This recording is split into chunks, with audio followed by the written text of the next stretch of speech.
আরজিকর কাণ্ডে প্রতিবাদ নিয়ে এবার চরম মন্তব্য করলেন খোদ কুণাল ঘোষ। এবার প্রতিবাদ করতে যাওয়া মানুষের দুটি ছবি সামনে এনে কটাক্ষের টুইট করলেন তিনি।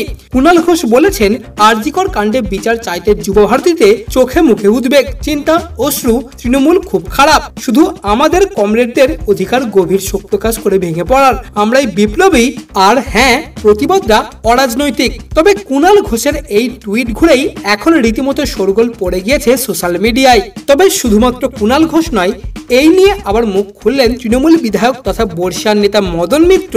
তার কথাই উঠে এলো সিঙ্গুর নন্দীগ্রাম থেকে শুরু করে সরকার বদলের কথা। আরজিকর কাণ্ডের সঙ্গে সিঙ্গুর নন্দীগ্রামের আন্দোলনের তুলনা টেনে মদন মিত্র বলেন, এর আগে দেখেছি মমতা বন্দ্যোপাধ্যায় যখন সমস্ত নাগরিককে নিয়ে রাস্তায় নেমেছিলেন, আজকে যারা মিছিলে রয়েছেন তারকারা মমতা বন্দ্যোপাধ্যায়ের মিছিলে তারাও সেদিন ছিলেন। সিপিএম এর বিরুদ্ধে যখন তৃণমূলের শেষ পর্যায়ে আন্দোলন চলছিল, বিশেষ করে সিঙ্গুর নন্দীগ্রামের পরে এই ধরনের আন্দোলন আর কখনো হয়নি, কারণ এর জন্য একটা ইস্যু দরকার। এবং ঠিক এরপরেই বিস্ফোরক মন্তব্য করেন মদন মিত্র।